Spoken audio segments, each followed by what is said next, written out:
Thank you. I would like to address, in terms of brain activity, a single question of huge interest, which is, on the one hand, extremely simple, and on the other hand, extremely complex. Namely, what is beauty?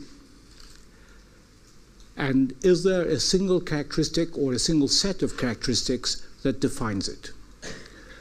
The question has been pondered and debated for centuries without adequate resolution. And it was very well summarized by the English art critic Clive Bell, summarized in an experimentally accessible way in his book called Art, published in 1914, when he asked, what do objects as diverse as St. Sophia in Istanbul and the windows at Chartres Cathedral in France, Mexican sculpture, a Chinese bowl, Persian carpets, the frescoes of Giotto in Padua, and the masterpieces of Poussin, Piero della Francesca, and Cézanne have in common? Because, he said, either all works of art have something in common, or else when we talk about art, we gibber. Now, you will notice that in this catalogue, this is his list of works of art, not mine. In this list, it is really that all works are visual works of art. But if you look at the philosophy of aesthetics and definitions of beauty, one of the most famous being that of Edmund Burke, beauty is for the greater part some quality in bodies acting mechanically upon the human mind by the intervention of the senses. Beauty is not linked to visual beauty or theatrical beauty or poetic beauty or musical beauty. Beauty is in the abstract. So when we approached the question experimentally, we were, of course, interested in beauty regardless of its source, and therefore we used both musical and visual beauty. The second thing that's interesting to note is that Burke equates art with beauty, but art and beauty were brutally separated by Marcel Duchamp when he sent a urinal, which he called euphemistically the fountain, to an art exhibit, because not all works of art, even great works of art, are necessarily experienced as beautiful. So again, in our experiment, we separate art from beauty and concentrate on beauty alone.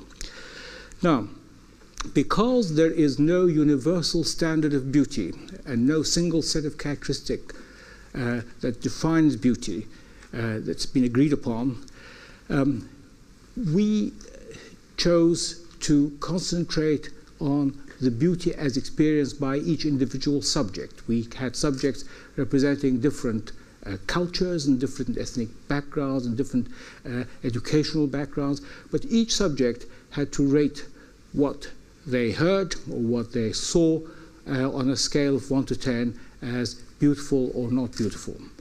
And none of the participants in these experiments was actually an artist or a musician, because we wanted to avoid knowledge in these areas. So the trick is to ask subjects to come to our lab and view many paintings and listen to many musical excerpts, and each one gives his own rating for how beautiful they were or how beautifully they experienced them to be.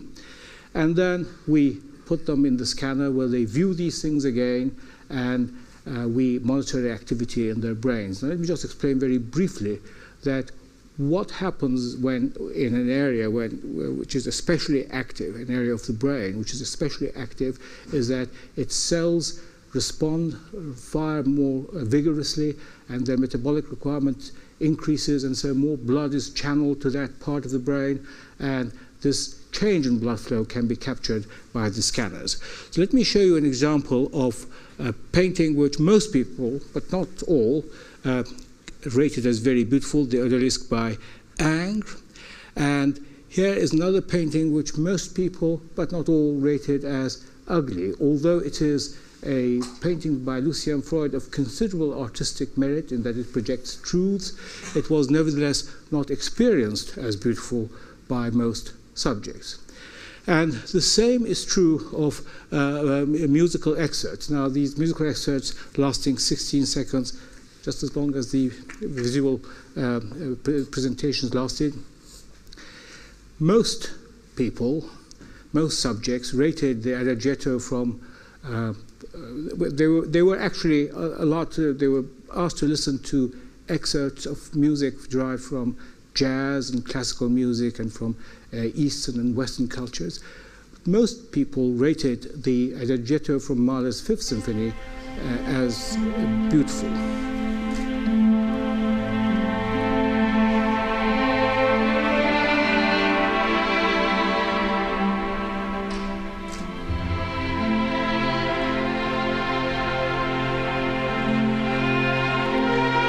And most people rated the second violin concerto of Ligeti as ugly, which does not, again, let me emphasize, mean that it doesn't have considerable musical merit. But these were not musicians. We were just asking them about their experience when they listened to it.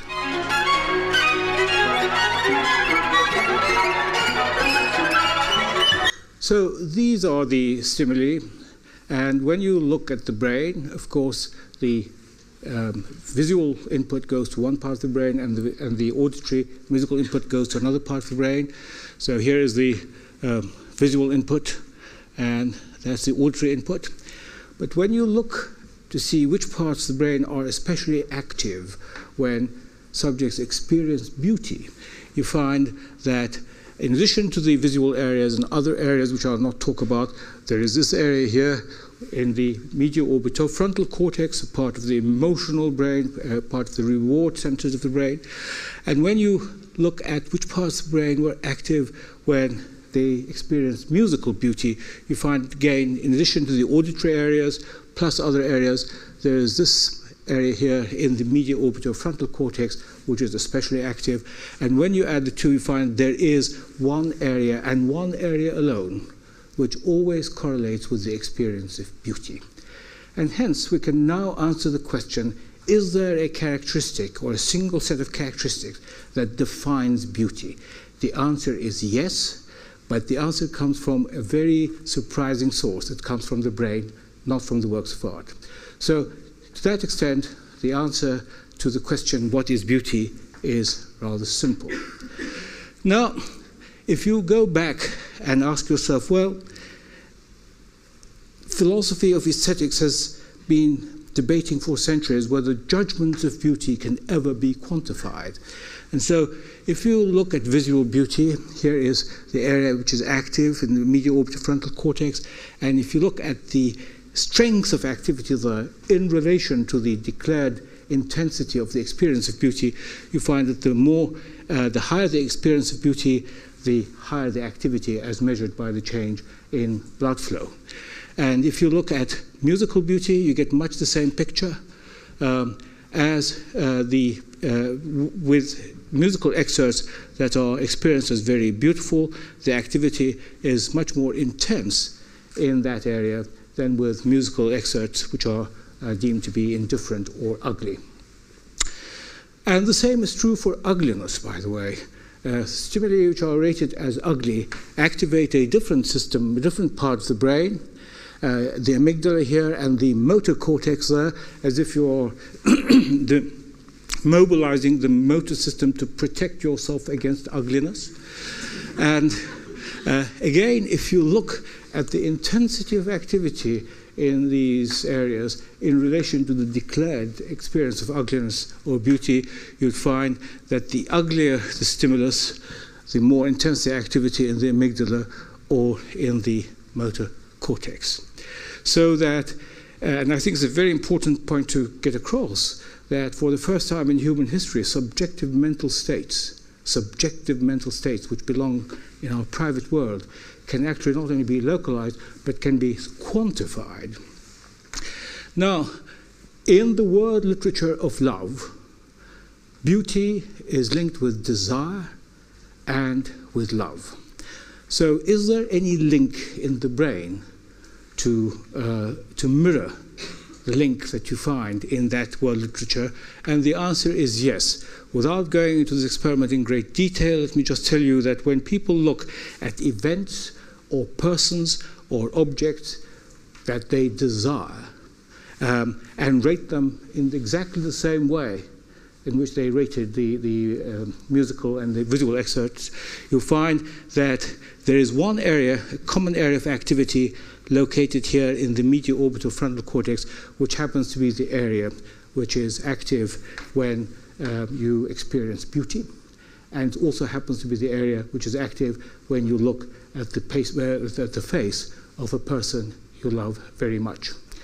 So let me reiterate again, the simple answer to a complex question is yes, there is a single characteristic which defines the experience of beauty, and that characteristic resides in the brain. Now, this raises, of course, very tricky questions, and now comes the complex part, the complex answer. When you look at a painting like that, which you qualify as beautiful, the activity goes through the retina, the optic pathways, to the primary optic cortex, to the specialized areas that are specialized for detecting and processing bodies, and then goes to the medial orbital frontal cortex somehow, and you experience beauty. And when you experience the same category of painting as ugly, the pathways from the retina to the cortex up to this region are the same, but from then on, signals are sent off to another area. So there must be some kind of filter somewhere in the brain which decides, some system, some mechanism which decides where to send the signals to. And there you go back to the definition, and it's wonderful for us in science that we've got such a rich history in philosophy and in history of art, which we can rely on for inspiration. If you look at the definition of Edmund Burke, beauty is for the most part some quality in bodies acting mechanically upon the human mind by the intervention of the senses. And the next task for neuroaesthetics, for the next TED talk, will be to understand what that intervention means. That problem is a general problem of huge interest for neurobiology, because there are many areas in the brain, and each one of them has multiple outputs, and each one of them must act as some kind of filter mechanism for sending signals to one area or to the other. And that is the complex part of the answer. Thank you.